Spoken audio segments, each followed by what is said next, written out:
Alfa lagi YouTuber ibu tanya pengen Palembang Sejagat Raya. Asik. Hai guys, apa kabar kalian semuanya? Balik lagi bareng aku di sini Alfa lagi. Nah guys, kali ini aku mau kasih tau ke kalian kalau misalnya beberapa waktu lalu aku pernah mengadakan webinar. Siapa yang ikutan webinar aku bareng sama Ajaib? Oke, komen di bawah ya. Nah, buat kalian yang belum ikut atau belum kemarin skip gitu nggak ikutan webinar aku bareng sama Ajaib, nah aku akan rangkum sebagian di sini. Dan kalau kalian udah pernah nonton video aku sebelumnya tentang saham, tentang reksadana, tentang instrumen keuangan, tentang nabung segala macam, nah kalian bisa nonton video yang ini, cocok buat kalian karena ini kelanjutannya. Oke. Nah, sekarang aku mau ngobrol sama kalian santai aja karena ya aku udah 2 bulan tinggal di Amerika sini. Dan banyak banget pertanyaan DM yang masuk, Kak kapan pulang ke Indonesia? Itu pasti banget ditanyakan. Kak apakah akan stay menetap di Amerika?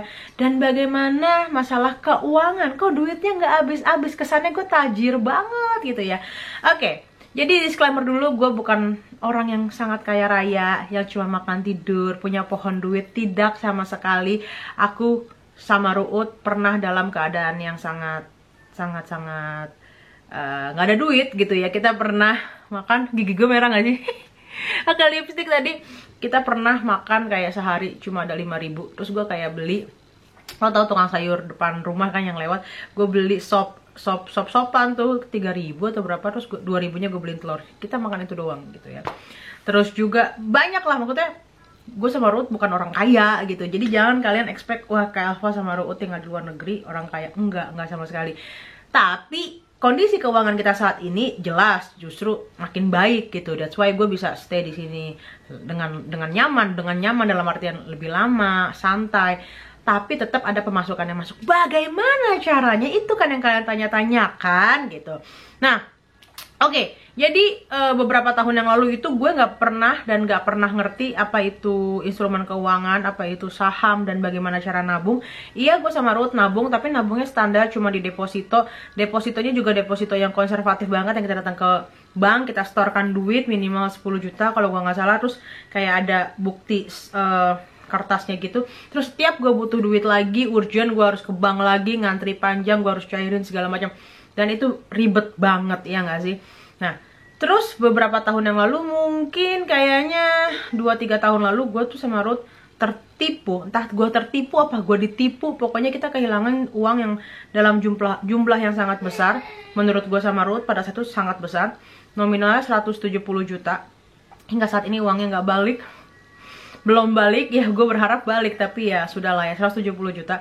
Dan mulai dari titik itu, gue sama Ruth mulai kayak, itu uang tabungan kita semuanya. Kalau kalian belum tahu, gue sama Ruth tuh pekerjaannya freelance, kita punya usaha sendiri gitu ya. Si Ruth itu video editor, motion graphic, terus juga video director, sedangkan aku di sini produser dan content creator gitu ya. Pekerjaan kita duitnya banyak dong Kak. Iya, kalau lagi banyak ya banyak, namanya juga kita pengusaha ya. Pengusaha, kita bekerja untuk diri kita sendiri. Kalau lagi banyak ya banyak banget. Kalau lagi nggak ada kerjaan selama pandemi ini bisa dibilang nol.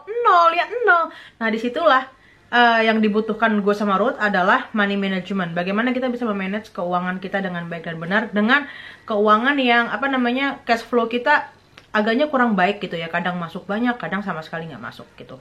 Dan di situ gue belajar banyak. Gue ketemu financial planner, gue ikut seminar-seminar tentang keuangan. Gue nggak ngerti apa itu dana darurat dan segala macam. Akhirnya gue ngerti dana darurat, dana pendidikan anak, asuransi kesehatan, asuransi jiwa, dan ke saham. Yes. Nah, untuk mencapai semuanya itu ada instrumen keuangan yang kita gunakan. Instrumen keuangan itu adalah kayak kendaraan kita, bagaimana kita mencapai tujuan kita tadi. Misalnya kayak tadi gue bilang, gue pengen pensiun dini usia 40, gue udah pengen leha-leha gitu, udah nggak pengen terlalu menggebu-gebu kerja lagi, gue pengen lebih cooling down gitu ya, pengen bisa menikmati hidup lebih banyak lagi segala macam. Nah, untuk mencapai itu yang gue gunakan apa? Gue harus punya bisnis gitu. Gue sama rintis bisnis sama Ruut. Kemudian gue punya pendapatan lain, salah satunya adalah saham. Nah, ini yang gue mau bahas di sini adalah saham. Karena kalau bagaimana cara membuat bisnis segala macam, gue juga masih belajar. Gue juga belum jago-jago banget. Tapi mungkin kalau kalian tertarik, gue akan bikin di video berikutnya. Oke. Nah, bisnis, jadi passive income, kerjaan gue sama Ruut. Jadi si Ruut punya event organizer dan PH di Indonesia, di Jakarta. Ada beberapa teman-teman kita yang handle. Jadi kita handle dari sini, pantau dari sini. Kemudian gue punya rumah kirana, itu home service spa untuk ibu dan anak. Kalian bisa cek rumahkirana.id. Itu punya aku ya. Dan kita mempekerjakan 25 wanita-wanita tangguh yang merupakan tulang punggung keluarga. Jadi mom support mom ya. Kemudian terakhir adalah gue sama Ruut sama-sama ikut sekolah saham. Dan disinilah gue sama Ruut berkenalan sama yang namanya dunia saham. Dan ketika gue ikut sekolah saham, nyokap gue tuh langsung, ih kak ngapain sih saham kak? Ih nanti kan hilang loh duitnya, nanti itu kan kayak judi. Itu datang dari lingkungan terdekat gue, circle pertama gue, mereka kayak nggak welcome dengan kayak saham gitu, sesuatu kayaknya yang gimana banget. Jangan kak, nanti itu high risk, nanti duit kamu hilang atau segala macam. Ternyata ketika gue pelajarin, oh ya gue sama Ruth juga banyak baca buku sebelum ngerti saham dan pengen saham tuh kita banyak baca buku. Bukunya Robert Kiyosaki, Ruut yang pertama kali baca dan gue dijejelin. Dan lama-lama oke, ternyata orang-orang kaya tuh mereka tuh main saham gitu. Sebelum gue ngerti itu adalah nabung dan investasi saham, banyak orang kan ngomongnya main saham. Oke, untuk gue jadi kaya gue harus ikutin si orang kaya, apa yang orang kaya itu lakukan. Iya dong, mereka udah terbukti kaya, ya gue tinggal ikutin aja gitu. Nah, akhirnya kita sekolah saham di Bursa Efek Jakarta. 2 hari kalau gue nggak salah inget, 2 hari ada kayak seminar gitu, kita buka rekening saham dan segala macamnya. Nah akhirnya gue berkenalan dengan berbagai macam sekuritas dan ada yang gue kurang klik. Kenapa gue nggak kurang klik? Karena sistemnya mereka berbeda-beda. Sebenarnya gini, kalau lu mau nabung saham, lu harus buka rekening saham. Rekening saham bukannya di mana? Kalau kita mau nabung buka rekening di mana? Di bank kan. Kalau saham, kalau lu mau buka rekening saham, lu buka rekeningnya itu di sekuritas namanya, dan sekuritasnya itu semuanya sudah dijamin sama OJK, udah diawasin oleh OJK gitu ya. Jadi apapun sekuritasnya sebenarnya kalian bisa nabung di situ. Tapi ada plus minusnya masing-masing. Misalnya apa plus minus daripada sekuritas gitu kan? Kayak gue pengguna iPhone gitu ya, pengguna iPhone, Apple, iOS gitu ya. Jadi gue pilih sekuritas yang mempunyai aplikasi di iOS gitu. Ada beberapa sekuritas yang nggak support di iOS, kayak waktu itu gue sebelumnya yang di Bursa Efek Jakarta itu dia nggak ada aplikasi sahamnya untuk iOS, tapi di Android. Nah that's why gue nggak bikin di situ, hanya Ruth yang bikin. Terus gue kayak bikin di handphone satu lagi yang Android. Jadi ribet, sedangkan gue pakai handphone si Apple ini nggak ada gitu. Kemudian gue berkenalan dengan sekuritas berikutnya yang ternyata dia support iOS maupun Android, yaitu Ajaib. That's why gue pakai Ajaib di sini karena dia support dengan kebutuhan gue. Pertama, aplikasinya ada di handphone gue. Kemudian yang kedua, cara gue top up-nya, nabungnya gampang banget. Cara gue bikin rekeningnya gampang banget, online tanpa gue harus datang tatap muka dan segala macam. Cuman tinggal submit, kasihin KTP, kasihin MPWP, segampang itu. Kemudian juga kalau lu mau tarik tunai di hari jam kerja itu cuman langsung masuk ke rekening lo. Jadi ketika misalnya lo nabung saham di situ, lo masukin kayak rekening saham, nanti ketika lo tarik tunai, lo tarik duit duit itu akan masuk ke rekening lo yang mana gitu, rekening utama lo. Nah gue masukin tuh misalnya bank gue ini gitu, gue tarik saat itu juga langsung masuk ke rekening gue kalau di jam kerja ya. Ada ketentuannya tapi sangat-sangatlah gampang gitu. That's why gue mau kasih tau ke kalian, buat yang masih pemula, menurut gue saham bukan sesuatu yang harus kalian takuti. Memang agak ribet sedikit, tapi it's okay. Segala sesuatu kalau nggak ribet ya, kalau nggak ribet no pain no gain artinya. Maksud gue gitu, kayak sesuatu memang kalau lo mau achieve sesuatu, memang harus ada usahanya sendiri lah. Lo harus belajar lah gitu ya.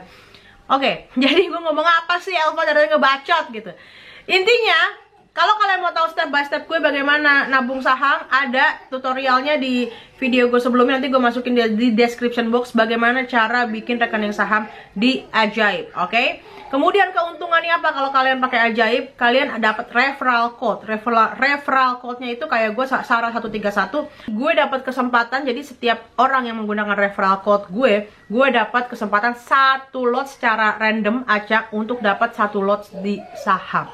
Gratis. That's why gue ngajak kalian, karena ini menguntungkan gue dan gue mau kalian juga ikutan untung di sini. Dan ini bukan MLM atau bagaimana. Kalian hanya perlu nabung saham dan lu menikmati hasilnya. Dan ketika lu menikmati hasilnya, lu berbagi sama temen lo, tetangga lo dan segala macam untuk sama-sama maju gitu. Sekarang udah nggak zamannya lagi kalau lu mau maju sendiri terus biarin yang lain gak mau ikutan maju. Nggak, zamannya sekarang tuh sekarang kita kolaborasi untuk sama-sama maju guys. Jadi jangan lagi pikik gitu pikirannya ya.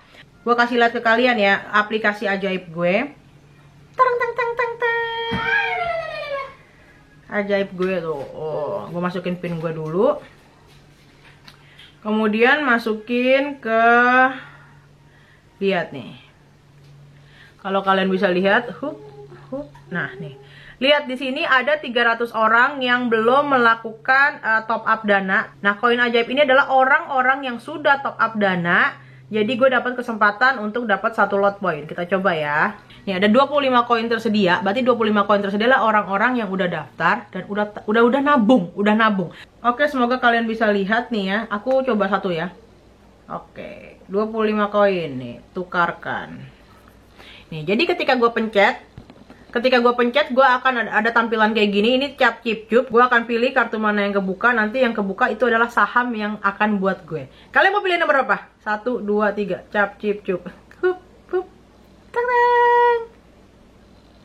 Nah, ini adalah saham yang akan gue dapat. Masuk langsung ke portfolio gue.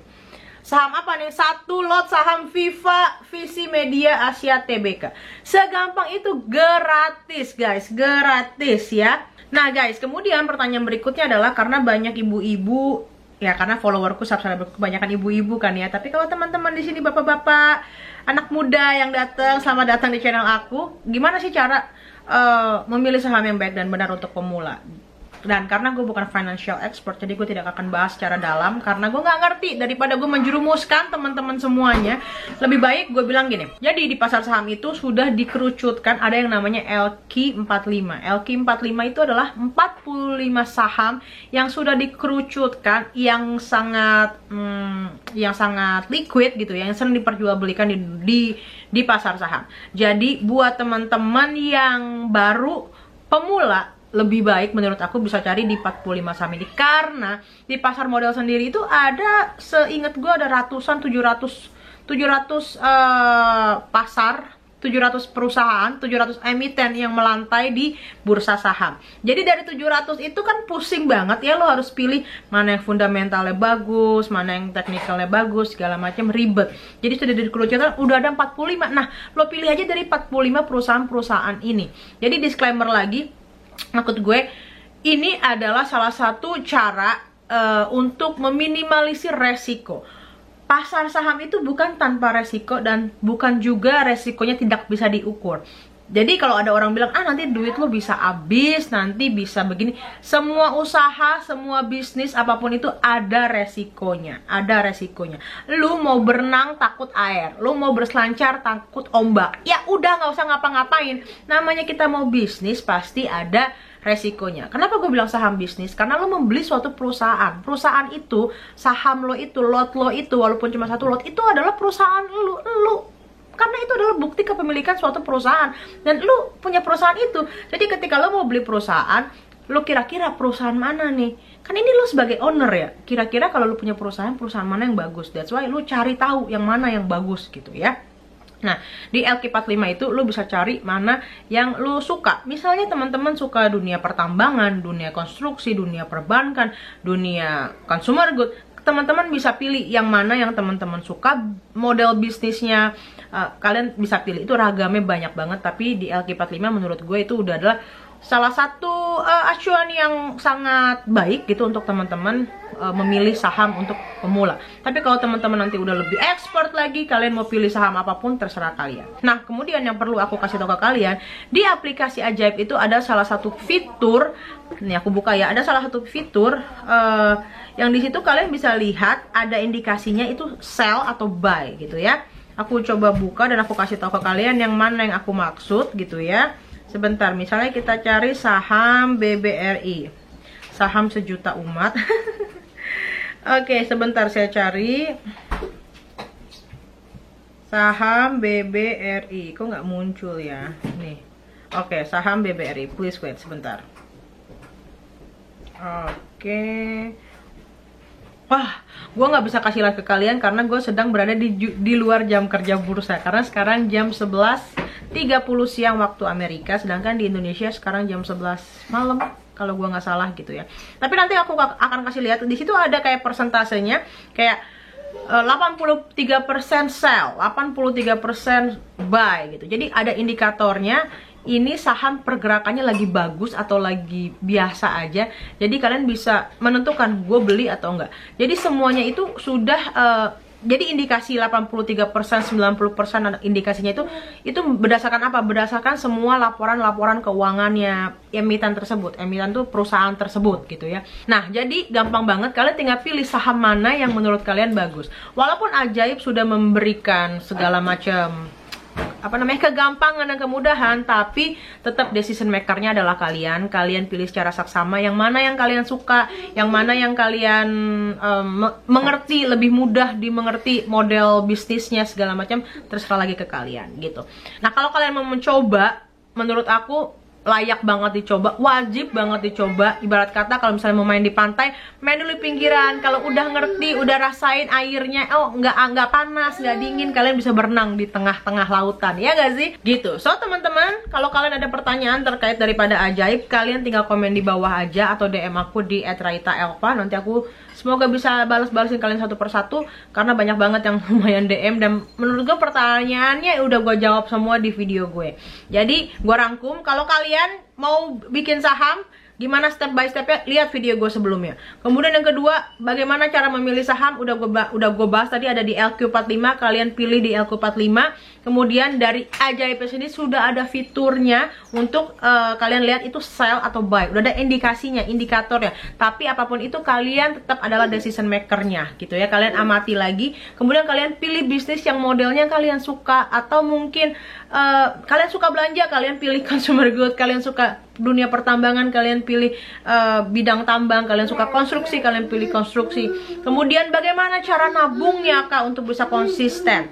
Kalau gue, setiap gue dapat duit, setiap gue gajian, gue alokasikan sekian persen dari pendapatan gue langsung ke saham. Tapi misalnya dari semua duit yang sudah gue alokasikan buat gue belikan saham, gue beli secara bertahap. Jadi misalnya ya, dari duit yang udah duit gaji gue, yang gue mau belikan saham misalnya 10 juta. Dari 10 juta ini gue beli saham 3 juta, 3 juta, 4 juta. Jadi gue nggak beli sekali ngebom 10 juta. Buat apa? Jadi buat gue cari momentumnya. Tapi menurut gue kalau kalian pede dan ngerasa, oh enggak, gue yakin nih momentumnya tepat, lo beli langsung 10 juta, silakan. Tapi kalau gue beli cicil secara bertahap gitu. Semua duitnya gue masukin ke rekening dana nasabah dulu, di rekening saham gue. Jadi kapanpun gue beli, kalau momentumnya tepat, gue akan beli. Dan kalau gue lagi-lagi tidak menempatkan semua duit gue di satu model usaha yang satu jenis. Misalnya gini, misalnya ya 10 juta tadi itu gue beli buat perbankan, misalnya let's say BCA atau BRI. Tapi enggak, gue tidak hanya punya satu saham aja, satu jenis emiten perusahaan, tapi gue juga suka shopping nih, belanja. Gue alokasikan, misalnya ini disclaimer ya, hanya contoh, misalnya gue suka belanja di Zara segala macam. Gue mau beli MAP gitu, Mitra Adi Perkasa gitu, MAPI, gue beli di MAPI juga. Karena apa? Gue suka dengan bisnis modelnya misalnya. Tapi itu hanya adalah salah satu contoh yang gue lakukan. Terserah kalian bagaimana caranya kalian melakukan, karena menurut gue modelannya gue mengerti gitu, sesuatu yang gue suka gitu, ngerti kan ya? Sesimpel itu menurut gue. Dan sekarang gimana kak kondisi saham kakak gitu? Gue memulai saham itu sebelum corona, dan sebagaimana kalian tahu, ketika corona datang dan dihajat jeblas, harga saham tentunya hancur gitu ya.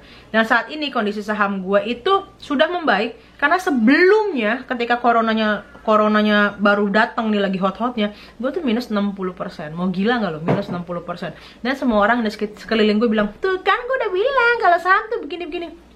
I don't care. Gue cicil pelan-pelan, justru karena harganya lagi murah, lagi diskon nih, gue cicil, beli terus. Dan sekarang kondisi saham gue, ada beberapa saham yang minus 2%, ada beberapa saham yang minus 8%. Dan yakin dan percayalah, karena ketika nanti perekonomian kembali stabil dan berjalan dengan lancar, itu akan naik. Dan keunggulan daripada kalian punya saham adalah kalian dapat capital gain. Capital gain tuh harganya naik. Misalnya gini, lo beli dolar, harganya 13.000. Sering berjalannya waktu, besok dolarnya harga jadi 15.000. Lo dapat selisihnya. Nah, itu juga yang didapat di saham. Lo dapat selisihnya. Kemudian berikutnya apa yang lo dapat dari saham? sisa hasil usaha atau dividen. Sebagai pemilik saham, sebagai yang punya perusahaan nih, ya kita wajar dapat sisa hasil usaha daripada perusahaan kita. Nah, dari sisa hasil usahanya itu lu bisa, kalau misalnya gini ya, orang kaya, orang main saham katanya kaya. Iya kaya kalau lu nabungnya banyak, kalau lu tanam duit investasinya banyak. Lu invest cuma 100 ribu, 1 juta lu ngarep kaya.